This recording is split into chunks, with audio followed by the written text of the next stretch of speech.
Cette semaine, il sera au rendez-vous. Il sera là. Consoler les familles. Délivrer les familles. Bénir les familles. Et élever les têtes. Le rémunérateur est là. Le rémunérateur est là. Bien-aimé, j'annonce une très bonne semaine. La Bible déclare à la montagne de l'Éternel, il sera pourvu. Cette montagne, c'est pour nos familles. Nous ne viendrons pas seuls. Nous viendrons accompagnés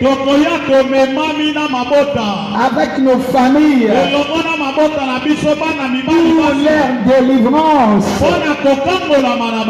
Alléluia. Amen. Notre délivrance et leur délivrance,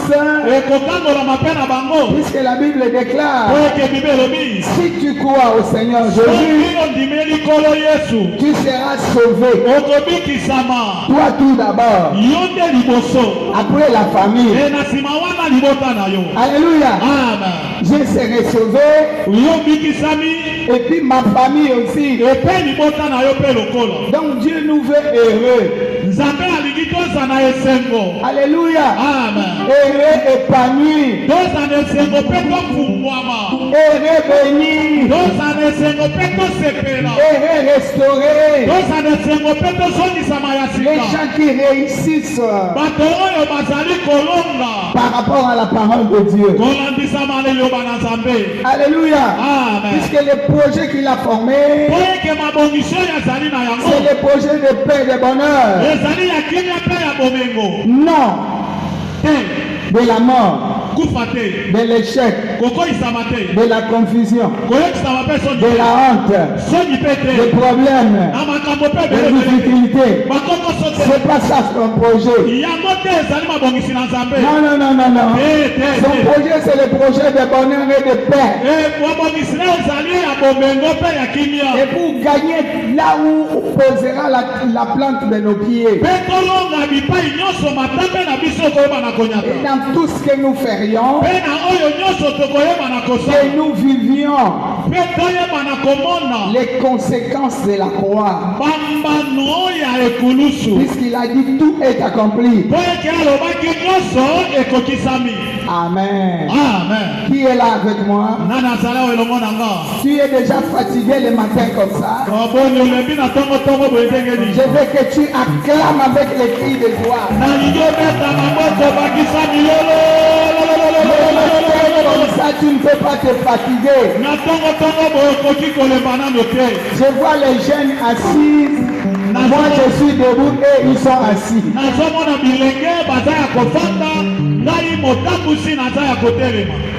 Ça ne se fait pas. Même dans la société. Si une autorité est debout, tout le monde est debout. Même dans la société. Tu ne peux pas être devant le président de la République. Lui, il est debout, toi, tu es assis.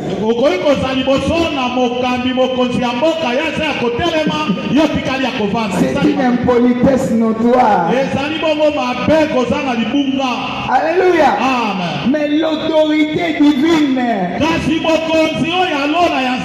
Alléluia. Amen. On doit plus être là debout. Pour respecter cette autorité. C'est le canal par lequel tu seras béni. C'est le canal par lequel le miracle t'atteindra. Ton avenir sera protégé. Les chemins se frayeront dans le désert.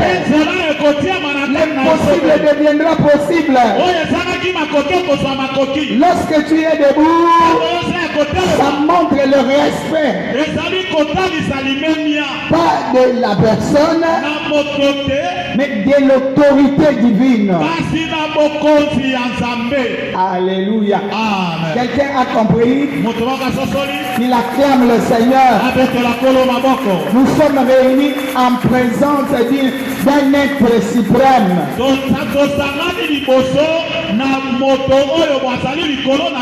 Mais invisible, mais présent. Alléluia. Lorsque nous le respectons, il sent que je dois bénir ce peuple. Alléluia. L'obéissance vaut mieux que les sacrifices. Lorsqu'il voit l'obéissance, il est dérangé. Il est dérangé. Il dit, que dois-je faire? Ce peuple, c'est mon peuple. Je dois faire quelque chose. Mais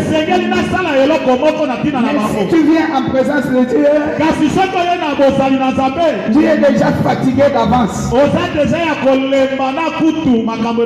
C'est comme si tu dis, chaque jour c'est la même chose. Là tu as raté. Amen. Est-ce qu'il y a quelqu'un qui veut rater ici? Il y a quelqu'un qui veut être béni ici. Veuillez le manifester. Veuillez le manifester. Tu n'es pas venu pour rester la même personne. Tu es venu pour être transformé, corrigé, béni. Quelqu'un dit Amen. Amen. Jésus-Christ est Seigneur. Jésus-Christ est Seigneur. 2. Jésus-Christ est Seigneur. 3. Jésus-Christ est Seigneur. 4. Jésus-Christ est Seigneur. 5. Jésus-Christ est Seigneur. 6. Jésus-Christ est Seigneur. 7. Jésus-Christ est Seigneur. Chaque fois que tu viendras ici, il faut se jeter dans la mouvance. Ne reste pas observateur ou bien observatrice. Sinon, tu ne vas pas bénéficier de ta raison d'être ici. Regarde un peu l'exemple de Michal. Alléluia. La main levée 7 fois résistance. 1. Résistance. 2. Résistance. 3. Résistance. 4. Résistance. 5.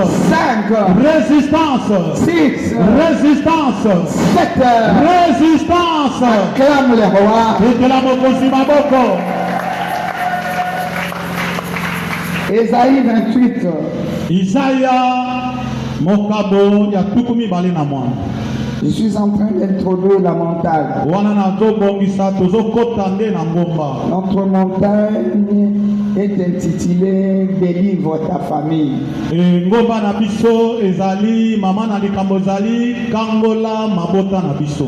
Amen. Amen. Donc en un mot, c'est une montagne de délivrance.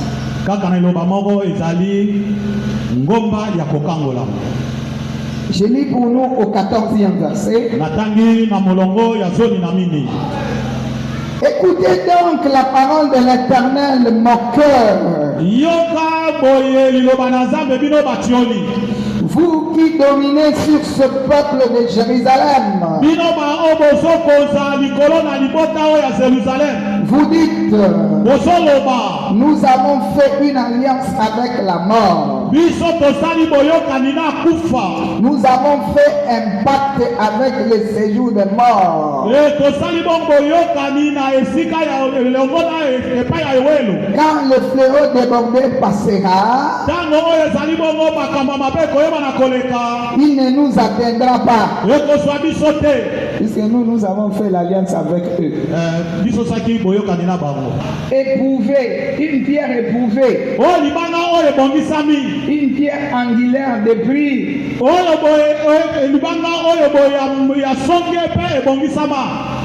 solidement posé n'aura point hâte de fuir. Alléluia. Amen. Je ferai de la droiture une règle.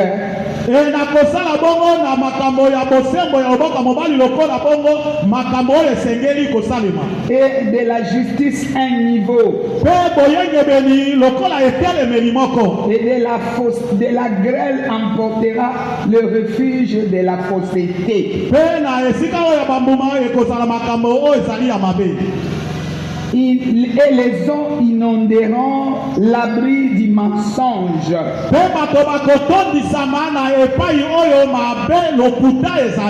Votre alliance avec la mort sera détruite. Votre pacte avec les séjours des morts ne subsistera pas. Quand le feu débordé passera,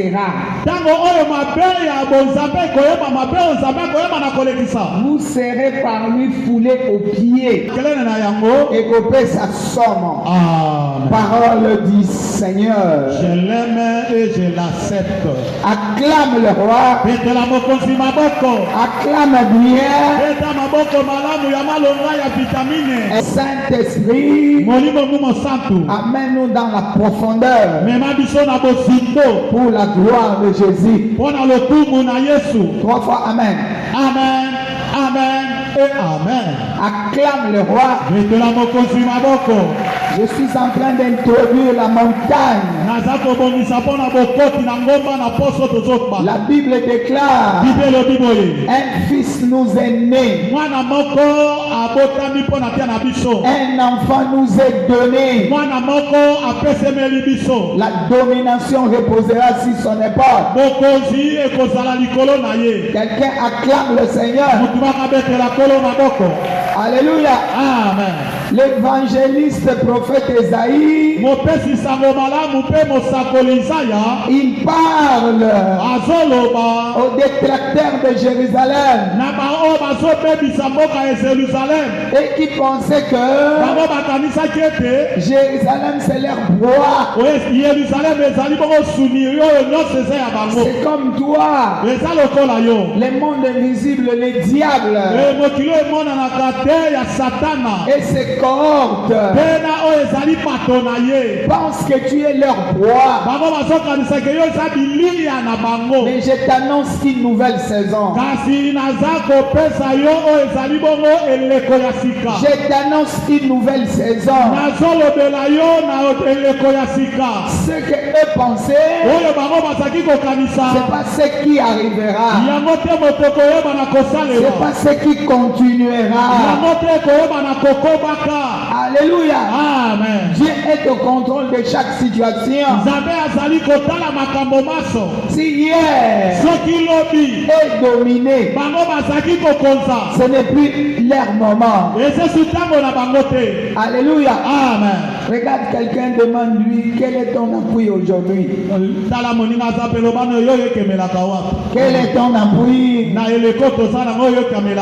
Quel est ton appui? Ne t'appuie pas sur les hommes. Mets ta foi en Dieu. Notre Dieu s'appelle Jésus. Pas n'importe quel Jésus. Jésus-Christ. Alléluia. Amen. C'est lui la fondation de nos vies. Alléluia. Amen. Lorsqu'on était dans le monde, Dieu ne nous a pas oubliés. La Bible déclare, Dieu a tant aimé le monde. Cela veut dire tu es un Élie avant la fondation du monde. avant que le monde existe,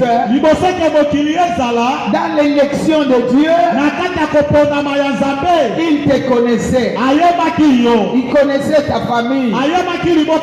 Il sait là où il t'a envoyé. Il connaît les manies dans cette famille-là. Mais ce n'est pas pour ta perte. C'était pour un temps. Après ce temps, il va se glorifier. Bien-aimés, nous sommes arrivés à ce moment-là où Dieu veut se glorifier dans la vie des gens. Il ne veut pas nous laisser sous le contrôle de l'ennemi. Les 6 mois qui est devant nous, ce sont des mois de Dieu. Ce sont les mois où Dieu doit se glorifier. Il doit démontrer combien il est Dieu pour ses siens. Alléluia. Amen. Il veut démontrer combien il est puissant. Il n'acceptera plus le contrôle de l'ennemi dans ta vie. Il t'a beaucoup contrôlé. Alléluia. Amen. Pas toi seul. Toi et ta famille. Toi et ta famille. Sous le contrôle de l'ennemi. Puisque le diable savait que c'est toi qui l'as choisi pour amener la lumière dans cette famille. Alors il doit te traiter durement pour chercher à t'affaiblir. Comme ça, ton Dieu n'atteigne pas son but. Mais je suis en train de rigoler. Dieu aussi sur son trône rigole. Puisque c'est lui le créateur incréé. Il a créé les cieux et la terre. Il connaît toutes choses. C'est le maître de temps des circonstances. Comment il a placé les choses. Il connaît la limite de temps. Mais le diable qui est son œuvre, l'œuvre de ses mains, pense le dépasser. Chose incroyable. Quelqu'un acclame le Seigneur. Voilà, à chaque moment lorsque nous marchons, Dieu est avec nous. Pour qu'à chaque minute, il démontre à l'ennemi que tu ne peux pas. Tu ne sauras rien faire. Ce sont mes siens. Mais le diable est en train de frapper la poitrine. Il dit ça qu'ils ne me feront rien. J'ai fait le pacte avec la mort. J'ai le pacte avec la fausseté. La fausseté. Alléluia. Amen. Même si on envoie le malheur, ça ne m'éteindra pas. Quelqu'un acclame le Seigneur.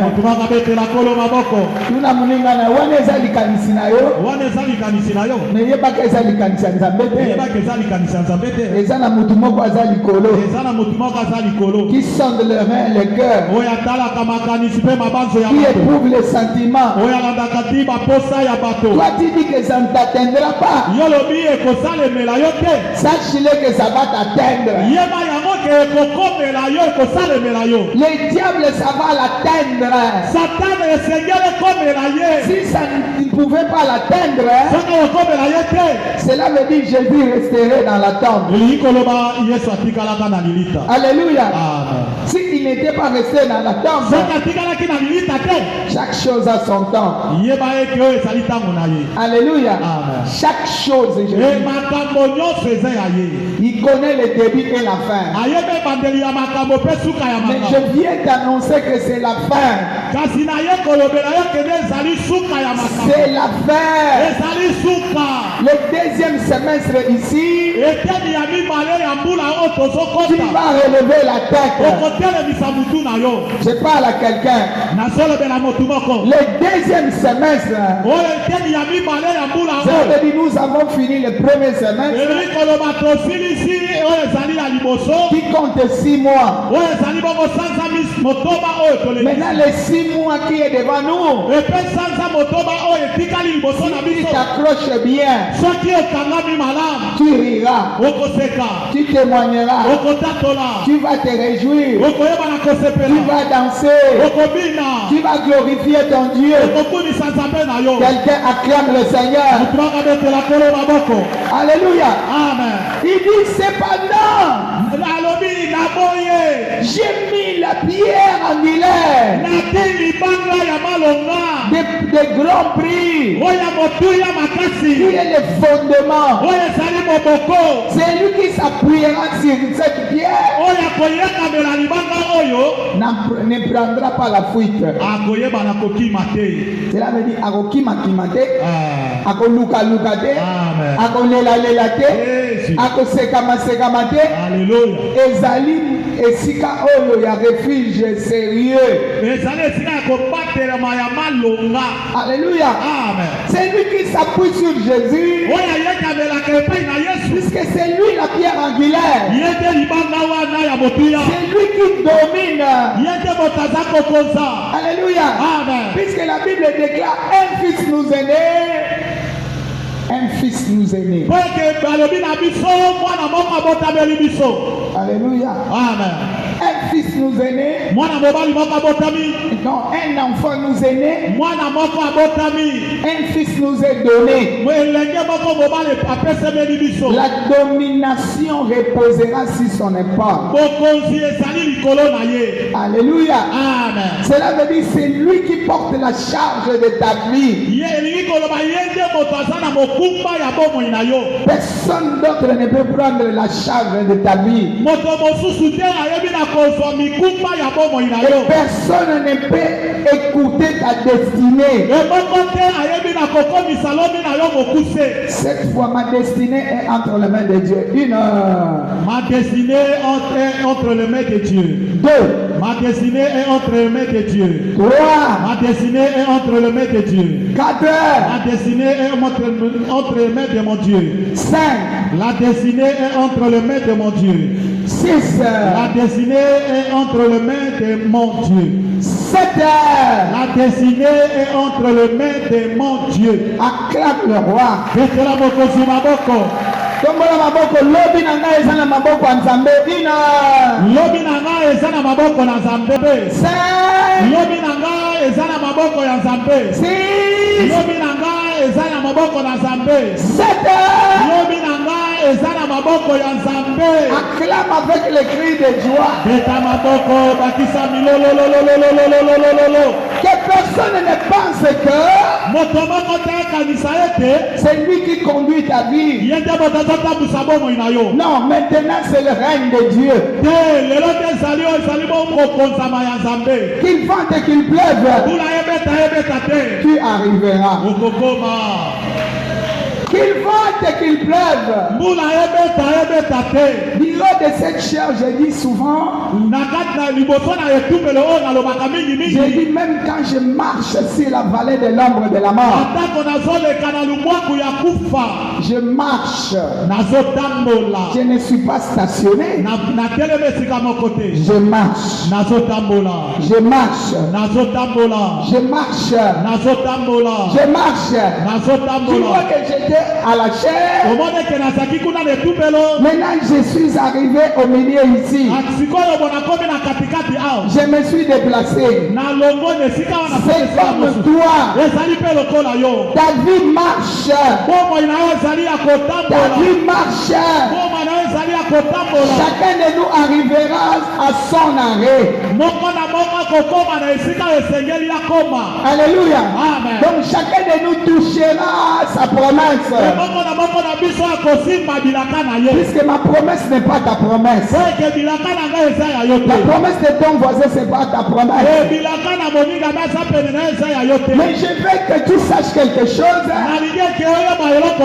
Celui qui a promis est fidèle. Il est fidèle. Il ne te laissera jamais en prison.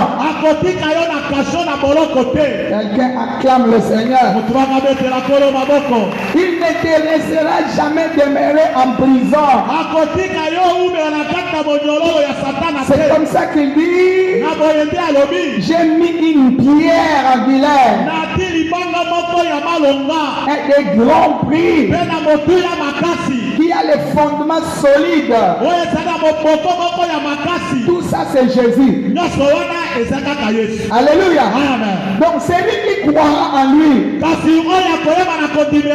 C'est une personne épargnée. C'est une personne sécurisée. Quand la sentence de Dieu tombe, et si alléluia, la Bible déclare sera emporté. Alléluia. Ceux qui banganga, ceux qui magiciens, ceux qui bandoki, emporté. Si c'est emporté, la personne qui est gardée dedans sera atteinte. Tout intempérie le touchera. Et pense que aucun vent ne le toucherait.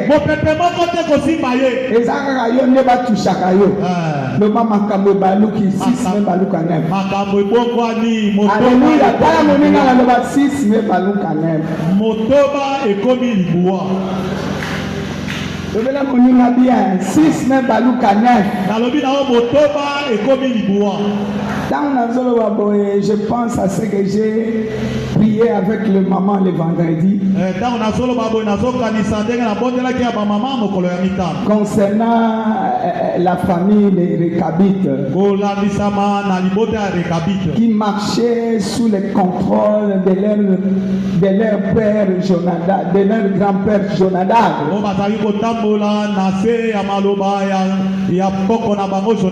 qui avait laissé les paroles disant que ils ne peuvent pas boire du vin, ils ne peuvent pas construire, ils doivent rester sous les tentes, leurs terres ne peuvent pas être ensemencées. Alléluia. Mais Judas avait contredit cela. Amen. Bien aimé, ça ne peut pas rester comme ça. Et qui garde ces paroles, qui pense que c'est là où il se réfugie. Et même Dieu ne peut pas les atteindre. Le Waya.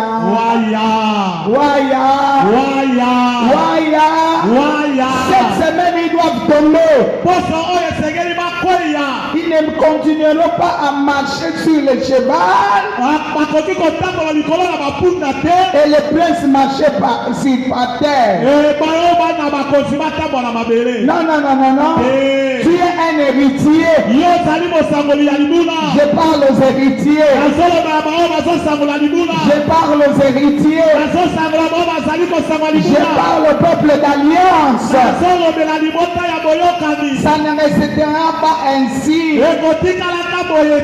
Alléluia. Le moment est arrivé pour qu'il soit dépouillé. À cause de notre foi en Jésus, nous avons crié, pas pour rester sous leur contrôle. Nous avons crié Pas pour que leurs hôtels nous réclament. Non, ça ne peut plus nous réclamer. Notre foi en Jésus va relever ses défis. Et si je parle à quelqu'un qui acclame le Seigneur, il acclame le Seigneur. Notre foi en Jésus,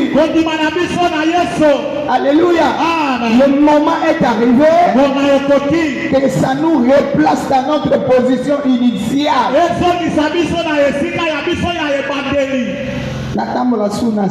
Amen.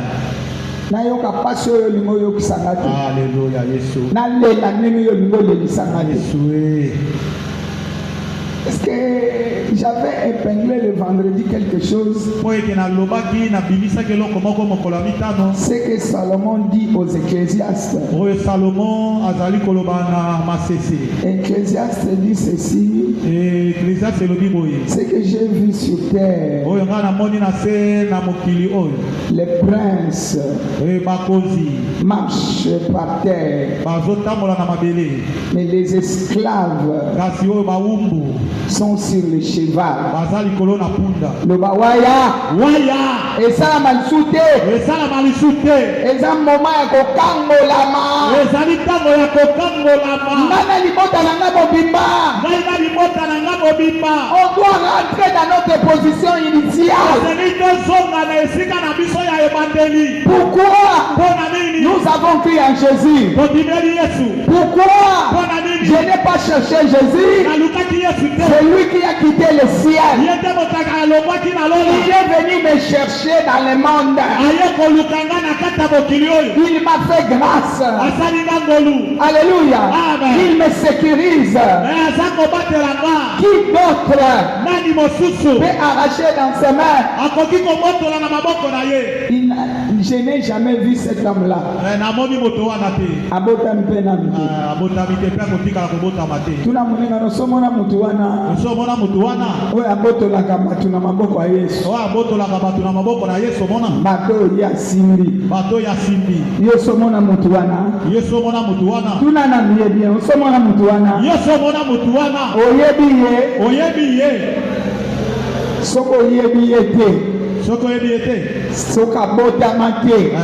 Alléluia. Amen. Soke salamate. Jésus. Alléluia. Amen. Kokando la mesa pona yo. Alléluia. Recevez cette grâce. Soit au nom de Jésus. Kokando la mesa pona yo. Amen. Kokongeza pona yo. Amen. Ils ne vont plus se cacher. Esaïe le dit bien. Isaïe solo belago malam. Attends, je lis à cet endroit. C'est là natanga na ona isikawana. Esaïe dit ceci. Isaïe alobi boye. Puisque elle se cache dans la fausseté. Il se cache dans les fausses alliances avec la mort. Alléluia. Amen. Votre pacte avec le séjour 18e verset. Votre alliance avec la mort sera détruite. Votre pacte avec le séjour des morts ne subsistera pas. Quand le fleuve débordé passera, vous serez par lui foulé aux pieds. Chaque fois qu'il passera, il vous saisira. Car il passera tous les matins, les jours et la nuit. Et son bruit seul donnera l'épouvante.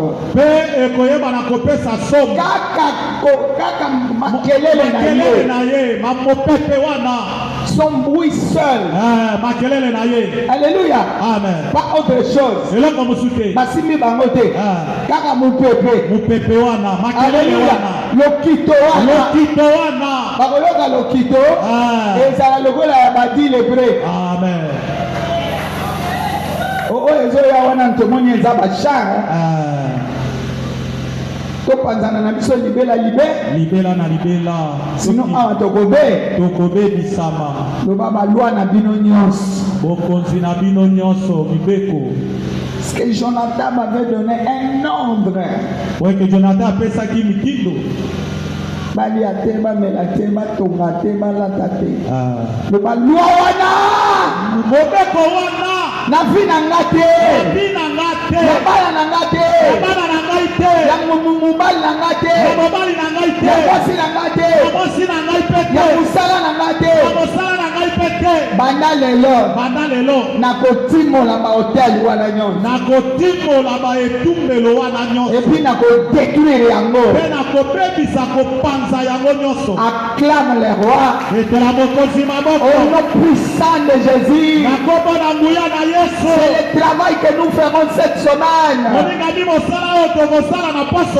Alléluia. Amen. Aucun malfaiteur ne marchera sur ton cheval. Le cheval, c'est la position de gloire. C'est la position de réussite. Alléluia. Amen. Personne ne réussira à ta place. Personne ne prendra ta gloire. Même la gloire de ta famille. Toi, tu ne resteras plus sous le contrôle de qui que ce soit. Tous les fondements de prison doivent s'ébranler. Je parle à quelqu'un. Les fondements de prison. Là où on vous a mis, vous et toute la famille. Ça va s'ébranler. Ça va s'ébranler. Ceux qui va commis boma, bami boma. Mais pas qu'on dit mélanzambe na yo. Vous connaissez l'histoire de Joliet?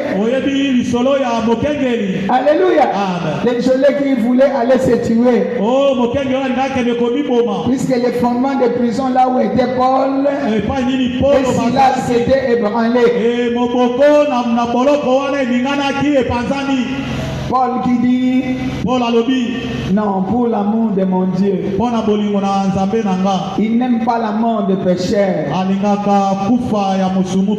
Il n'aime pas le péché, mais il n'aime pas la mort de pécheur. Nous sommes là. Ne te tue pas.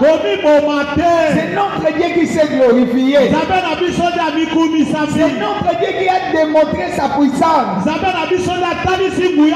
C'est pour vous dire que vous êtes moins puissant. C'est notre Dieu qui est supérieur. Vous ne pouvez pas l'arrêter. Nous sommes là. Nous sommes là. Nous n'avons pas fui. Vous qui gouvernez, vous avez voulu nous faire taire. Mais notre Dieu vous a fait voir qu'on ne peut pas l'arrêter. On ne peut pas fermer sa bouche. On ne fermera jamais la bouche de ton Dieu. On ne va pas lier les mains de ton Dieu. Ce qu'il veut, c'est ce qui arrivera.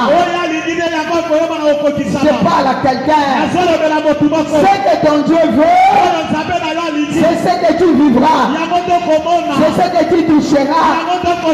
Quelles que soient les manœuvres de l'ennemi, enlève la peur. Enlève la peur.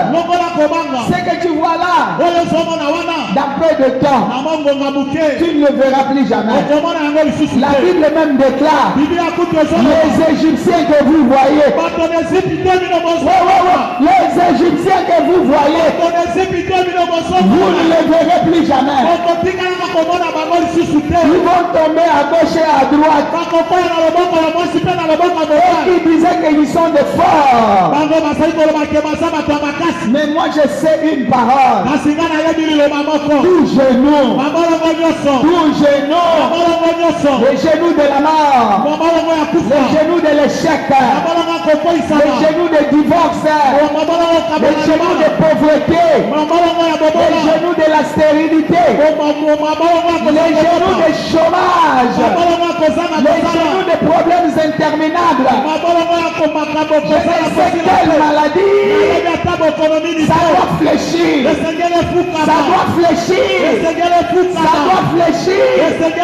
Les genoux de la sorcellerie, les genoux de la sorcellerie et leur loi,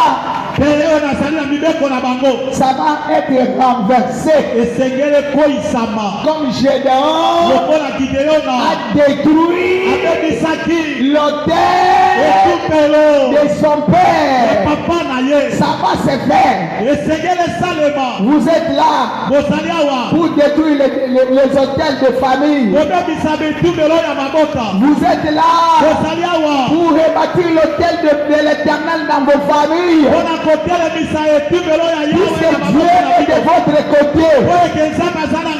Je parle à quelqu'un. Dieu est de ton côté. N'aie pas peur. Tu ne le feras pas seul. Ne t'enfonce pas dans les soucis. C'est ce que l'ennemi veut. Pour chercher à t'affaiblir. Il lance des paroles. J'ai fait le pacte avec la mort. La mort ne me fera rien. Vous êtes là en train de dire souvent, celui qui me touchera, il sera détruit. Mais j'ai fait l'alliance avec la mort. La mort ne me touche. Il y a un créateur incréé. Il y a quelqu'un qui est assis au-dessus de toute domination, de toute autorité, de toute principauté. C'est lui qui a créé toutes les règles. Yende akela, libeko nyonso. Yende azalisa mokili. Ye acha yango bandelo. Ayebi ndenge mokili fo etambola. Soki ye atelemi, nani akovandisa ye. Soki ye azwi décision, nani akolongola décision wana. Soki ye azotambola mpona kobebisa misala ya Satana. Satana nini akoloba telema. Azate, azikozalate, pe akobotama te. Je parle à quelqu'un. Je parle à quelqu'un. Azate, akozalate, pe akobotama te. Mutu na yo ezobima. Mutu alibota na ezobima. Toko famille ya nzala ya pasi, ya minyo, ya malua ya kolobela mutu yo kobala te, yo kobota te. Tout le monde dans l'ignorance marche derrière ça. Alléluia. Tout le monde. Si tu lis Jérémie 35, tu verras. Tout le monde respecte cela. Notre papa Jonathan, comme il a dit, nous ne pouvons pas, on les présente le vin. Le vin, c'est la richesse. C'est la bénédiction. C'est aussi le Saint-Esprit. Nous ne pouvons pas toucher aux choses de Dieu. Nous ici, on ne prie pas. C'est selon nos ancêtres. Pour que nous vivions longtemps. C'est ce que la Bible dit.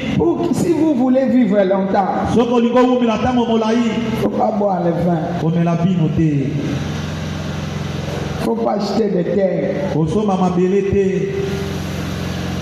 faut pas construire.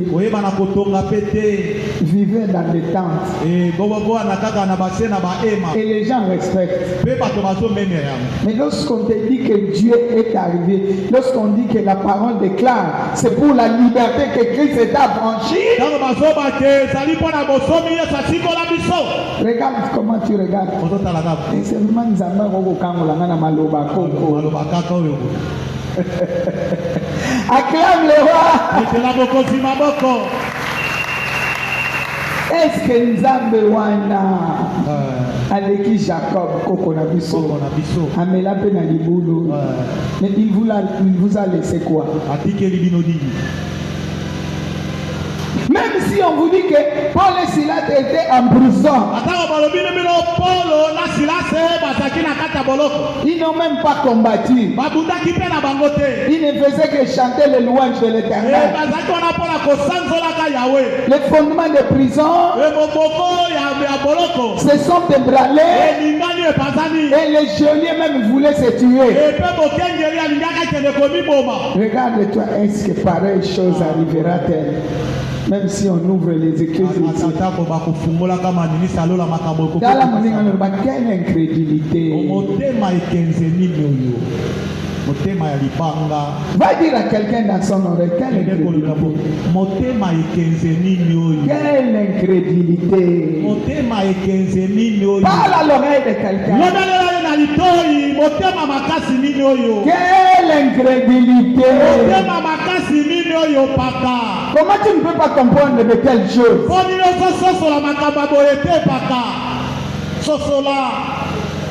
C'est comme ça que les fils de Rekab étaient. On leur présente les choses.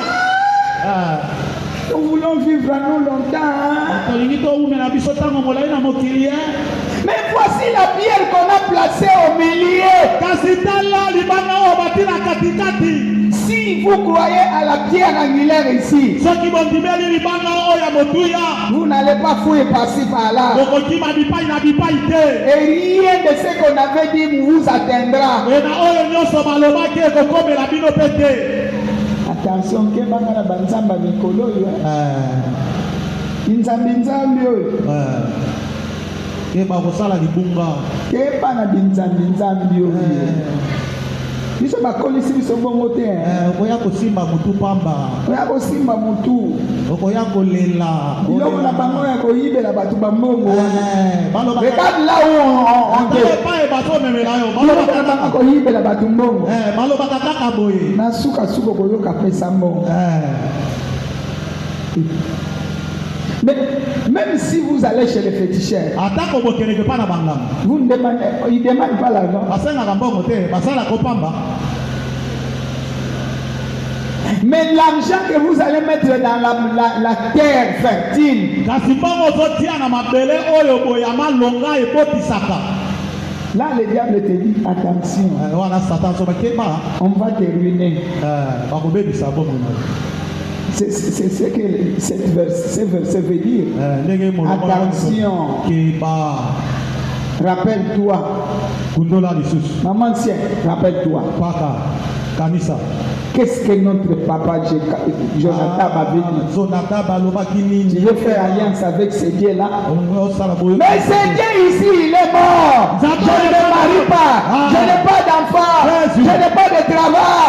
Je n'ai rien du tout. Je suis minimisé. Je vais monter au recul en arrière. Il faut que je continue à m'accrocher ici. On est de croire à celui qui a dit venez à moi vous qui êtes chargés. Je vous donnerai du repos. Pacheli au calme.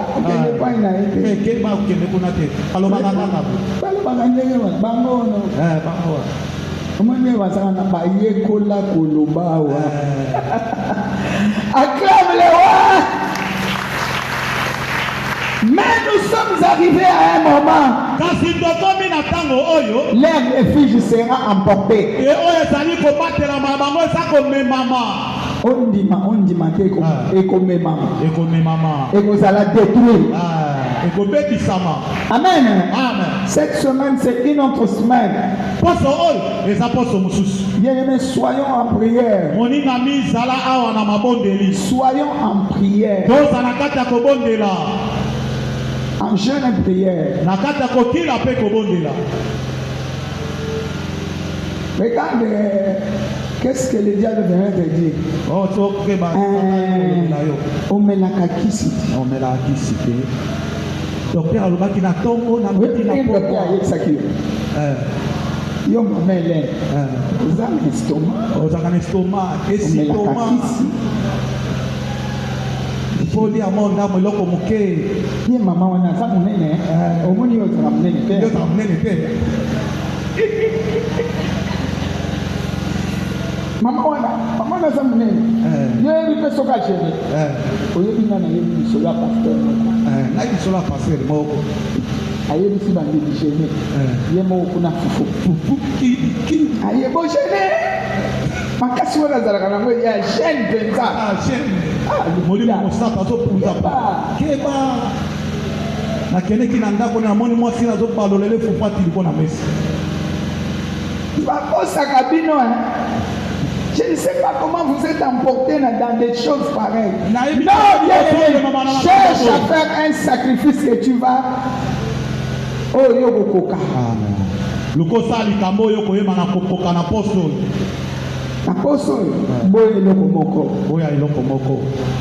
Le jeûne, ce n'est pas seulement abandonner de manger. On peut manger léger. On peut manger léger, on peut être en liquide, on peut dormir par terre sur une natte. Okolia mo moke mosupe zomela no kaka mo mai lepe okoki kola no atana litoko kinna no mbeto na yo wana okiti na litoko na se. On peut le faire de plusieurs manières. Puisque les ordres maléfiques, démoniaques, les hôtels doivent être détruits.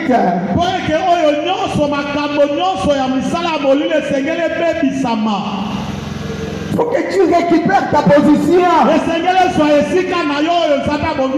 Tu ne peux pas continuer à vivre sous contrôle de quoi que ce soit. La maladie te contrôle, les gens te contrôlent, les esprits te contrôlent, tout te contrôle ton mouvement, ton déplacement, tes projets. C'est quoi ça? C'est quoi ça? C'est quoi ça? C'est quoi ça?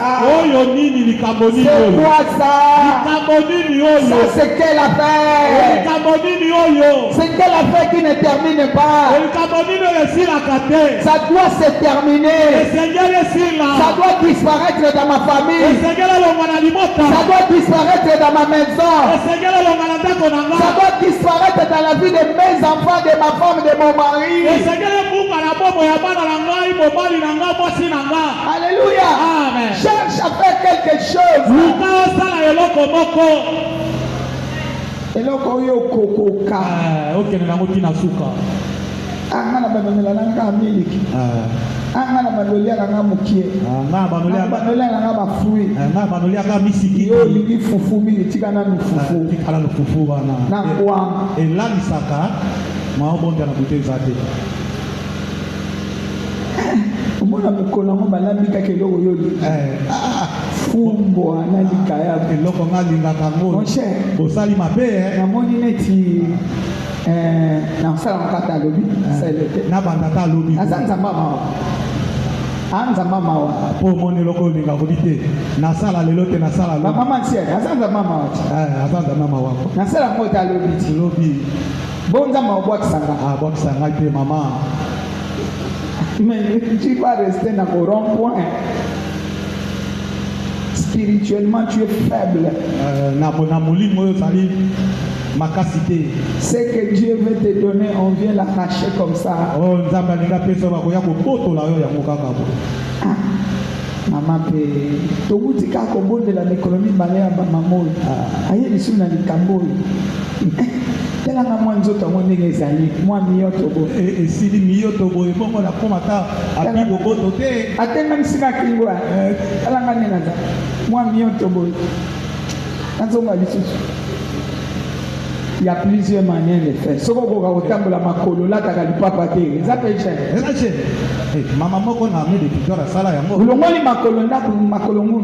Ici, chacun pour soi, Dieu pour tous, mais n'est-ce pas pour nous na sere wana na mede pita kuna taotambola makolo asi azaka lisusu wa kene kazi azana tazi makolo ngulu atalati kitoko ndenge makolo ngulu tambola kama makolo atie sachete bato bazo tala eso ke bata bato bazo tala mutu esa mana mubeko na lati bien. Ce qui nous manque, c'est la décision. C'est là où l'ennemi vient s'asseoir. Connais déjà tes faiblesses. Le mambalo yote. Malo ngapi na okote la yo ibola. Na porte na bambio. Na okota yo ibola. Na bambio na babele. Posa monde ya go. Because ne ko peta na babele. Okoyeba te. Aso sala nini? Fufu soko lingi fufu na olia. Mais na olia ngo na modèle mususu. Amen. Je laisse un peu ce que mon cœur désire là. Je cherche Dieu. Il faut que les refuges de l'ennemi tombent. Il faut que les murs se branlent. Les murs de cette prison ici ne peuvent pas continuer. Bientôt deuxième semestre. Où sont les promesses de Dieu? Où sont les victoires? Je ne veux pas continuer comme ça. Je m'arrête pour renverser cette situation. Je m'arrête pour remettre la confusion dans le camp de l'ennemi. Je m'arrête pour que les chemins se fassent dans le désert. Je m'arrête pour ma guérison totale. La paix dans ma maison. Je touche aussi l'argent. C'est malgré que Simba Kangote. Vous ne pouvez pas construire. Vous êtes des pèlerins. Pour vivre longtemps. Si tu construis, tu ne veux pas vivre. Ça, c'est quelle loi? Ça, c'est quelle décision? Mais pourquoi ça va même marcher avec moi? Mais où est la place de Jésus? Mais moi j'écris en Jésus. Je ne peux plus faire vivre cet obstacle. Il ne suffit pas de dire que mon esprit est en Christ, il n'y a point de condamnation.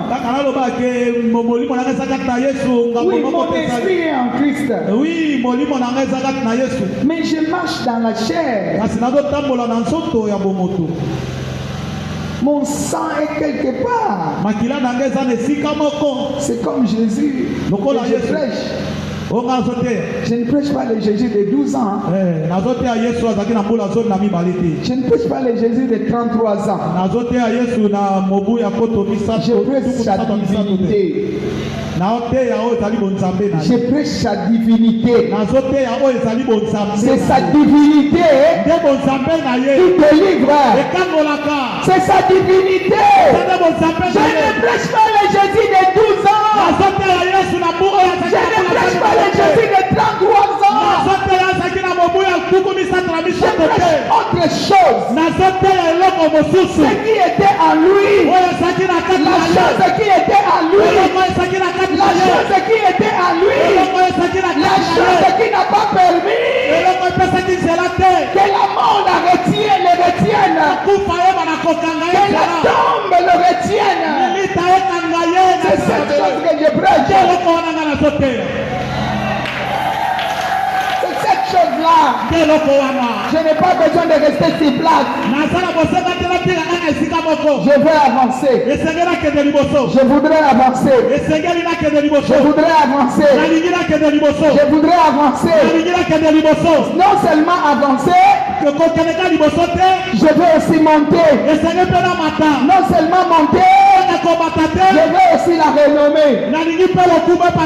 Qu'on sache qu'il y a les véritables. Il y a les véritables. Le Dieu qui existe et qui agit. Le Dieu de l'archevêque Coutinho Fernando. Le Dieu de mon alliance. Le Dieu de Tikotak. Le Dieu de Tikotak. Quand je dis take it, Take it as a kamata yango. Kamata yango. Take it. Kamata yango. Kamata yango. Amen. Mutu akamati vie bongo na kate sani. Ebongo ani.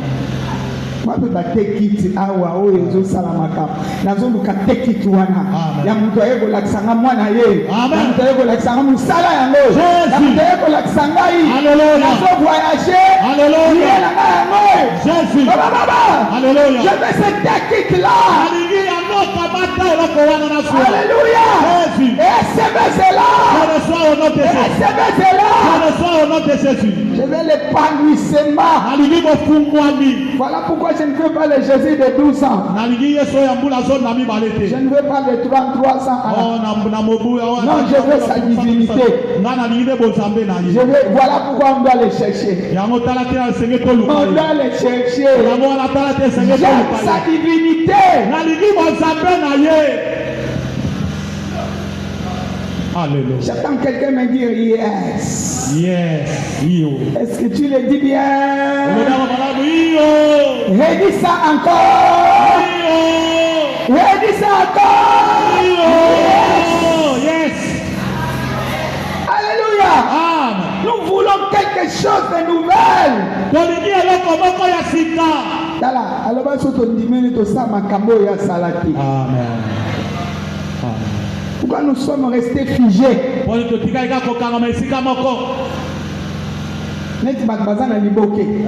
Wa makambo ya salati. Loba na bibi na liboke wana. Na bibi na liboke wana. Loba mo bien na bibi na liboke wana. Na bibi na liboke wana. Cette fois na kotika so na liboke ote. Ina na kotika sukati na liboke yote. 2 na kotika sukati na liboke yote. 3 na kotika sukati na liboke yote. 4 na kotika sukati na liboke yote. 5 na kotika sukati na liboke yote. 6 na kotika sukati na liboke yote. 7 na kotika la kata liboke lisusu te. Acclame le roi. Betela boko sima boko. Commence à parler. Banda koloba. Parle toi-même. Bilobela yo moko. Liboke ni batiayo. Cette fois le sang. 1 le sang de Jésus. 2 le sang de Jésus-Christ. 3 le sang de Jésus-Christ. 4 le sang de Jésus-Christ. 5 le sang de Jésus-Christ. 6 le sang de Jésus-Christ. 7 le sang de Jésus-Christ. Commence à mettre le sang. Banda kotia makila. En disant na motika so na libokote. Na otika la kata liboko yote. Antika la te. Na kotika la te. Moi j'écris en Jésus. Bana bibeli Yesu. Avant au chamakila lobana nango. Cette fois nandimela Yesu. 1 nandimela Yesu. 2 nandimela Yesu. 3 nandimela Yesu. 4 nandimela Yesu. 5 nandimela Yesu. 6 nandimela Yesu. 7 nandimela Yesu. ale bana ko chamakila na motika so na libokote. Tia makila. Na otika na liboko yote. Na otika la te. Kanga libota mobimba. Au nom de Jésus. Na kombo na Yesu. Ça c'est quelle vie ça? Bomo inini oyo. Je veux monter, je reviens en arrière. Ye na segena mata.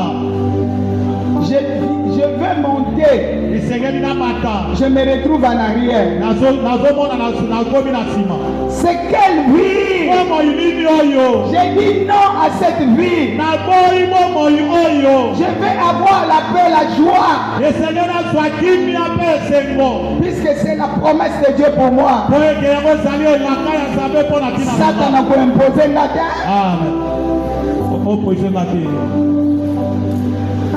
Bondela. Oh Jésus. Satan, tu ne pourras jamais m'imposer. Je n'accepte pas cette imposition. Hier, j'avais accepté l'imposition. J'étais ignorant. Je craignais tes paroles. Toi qui dis que tu as fait l'alliance avec la mort. Tu le dis même que tu as fait l'alliance avec les mensonges.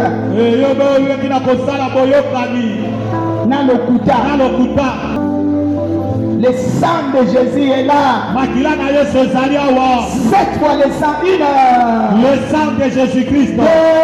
Le sang de Jésus-Christ. Le sang de Jésus-Christ. 4 heures. Le sang de Jésus-Christ. 5.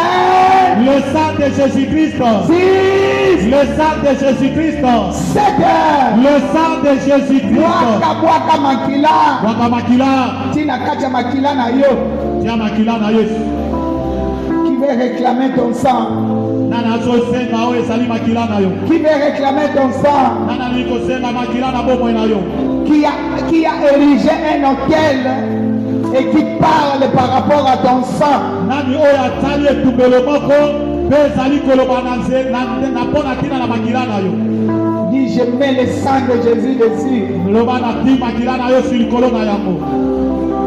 Je vous ai vaincu à cause du sang. Naloba bino na ntina na makila. Aucune réclamation ne m'atteindra.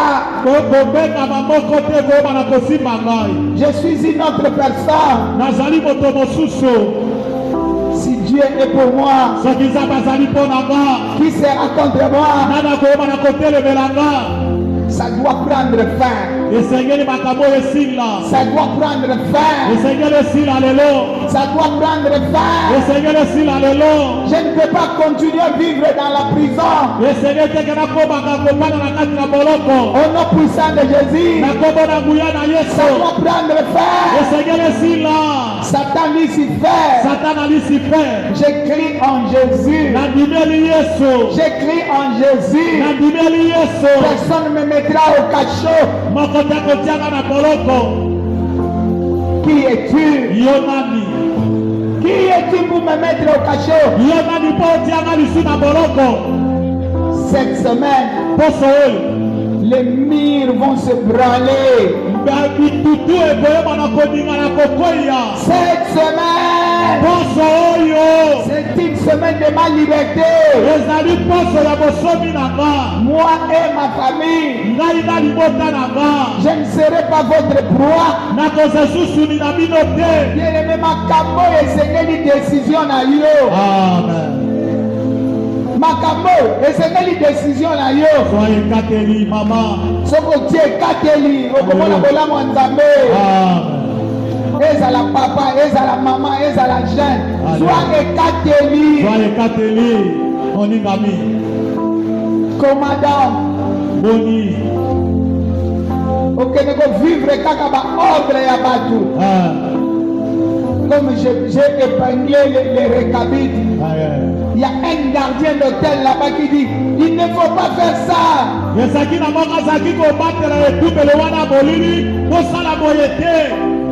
Rappelez-vous les paroles de notre Père. Mais aujourd'hui nous avons le Saint-Esprit qui doit aussi nous rappeler les promesses de Dieu, qui doit aussi combattre à nos côtés, qui doit aussi aider pour nous.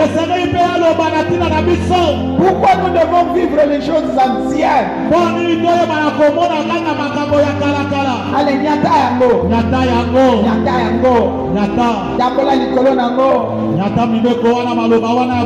Ino bokobika na vi na ngai te. Bokobika te. Bokobika na vi na ngai te. Alléluia. Je vais marcher sous le ciel ouvert. Bokobika te. Amen. Ezala maladie obino ba imposanga. Bo imposenga maladie. Jésus. Je dis non. Nalobi ekosala matin. Ekabashika bashika. Alléluia. Alléluia. Plus jamais ça. Plus jamais ça. Jamais. Naboyango. Nakombo na Yesu. Boya. Naboyango na kombo na Yesu. Boya. Naboyi na kombo na Yesu. Boya. Naboyango. Boya baba shaka. Alléluia. Rebobo sheka. Rebobo na shaka. Rekabashanda. Yekabashekababa. Alléluia. Alléluia. Oh, alingo tia muteme. 7 fois feu. 1, 2, 3, 4, 5, 6, 7. Oh, le puissant que j'ai dit détruit les refuges. Et détruit leurs alliances. Il frappe la poitrine en disant nous avons fait le pacte avec la mort. Mais il y a un supérieur. Lorsqu'il prend le décret et tout tombe et il vit en toi. Il a dit voici je vous ai donné l'autorité. C'était son autorité. Ça devient notre autorité. Faites tomber les sentences. Tout ce que le diable a projeté. Alléluia, détruis cela. Détruis. Le bana est posoyo. Okonyokwa mamakasi. Posoyo. Yona ba démon na yo. Ikabashaka baba. Yondobolo shembele. Yokolo bashaka la ka. Je vais te poursuivre même dans l'eau. Je vais te poursuivre même dans les forêts, même dans les cimetières, même dans les hauts lieux. Je vais te poursuivre. Tu dois céder. Qui sera contre moi? Je viens avec le sang et le feu. Je viens avec le sang et le feu. Satana yeba yango. Alléluia. Zamba nanga bunanga. Amen. Zamba nanga bunanga. Parle bien. Loba bala. Zamba nanga bunanga. Nanga bonanga. Nakokwe ate. Alléluia. Okokwe isangaite. Ekamashaka. Alléluia. Nakokwe ate. Nakosila te. Nakobeba te. Nakotelenga te. Victoire ezala nabunanga. Je plante déjà la croix de victoire. Au nom puissant de Jésus. La main levée 7 fois résistance. 1 heure. Résistance. Fils à bien stand de fille. Le diable veut t'affaiblir. C'est pour lui dire que je ne m'affaiblirai jamais. J'irai avec toi jusqu'au bout. Et sache-le que la victoire m'appartiendra. 7 fois plus que vainqueur. 1 heure. Plus qu'un vainqueur. 2. Plus qu'un vainqueur. 3. Plus qu'un vainqueur. 4. Plus qu'un vainqueur. 5. Plus qu'un vainqueur. 6. Plus qu'un vainqueur. 7. Plus qu'un 7 vainqueur. fois résistance maintenant. 1 heure. Résistance. 2. Résistance. 3. Résistance. 4. Résistance. 5. Résistance. 6. Résistance. 7. Résistance. Et recevez cette grâce. Je reçois au nom de Jésus. J'installe dans ta vie. Et rien ne pourra arracher.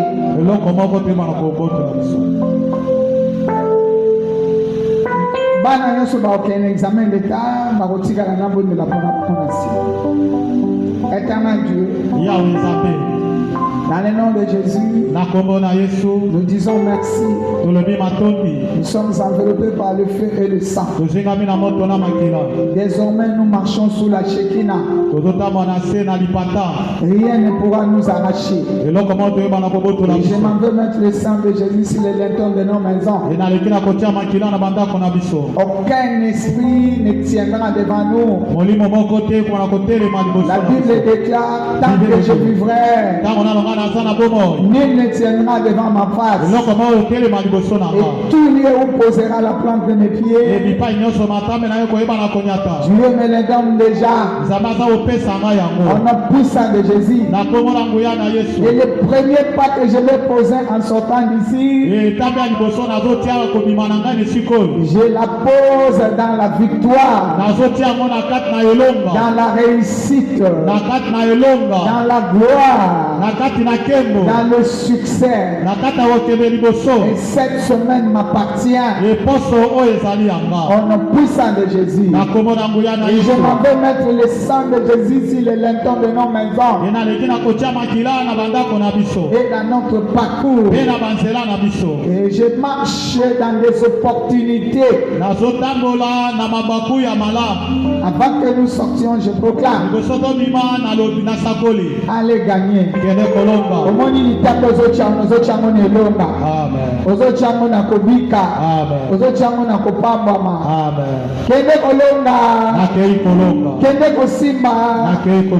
Que l'amour du Père, la grâce du Fils, communion de l'Esprit continue à nous assister. Au nom puissant de Jésus. 3 fois Amen. Amen, Amen et Amen. Shalom. Shalom. Demain à une bonne heure. Amen.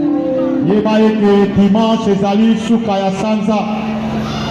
Yango ntango tozokota lendi tobandi sanza mosusu. Eteni ya mibale. Eteni oyo bakoyeba na kolonga yo te. Tozokota na mopepe ya sika. Yebisa bandeko mabota mosusu bobandaka na bango. Baye bana koya.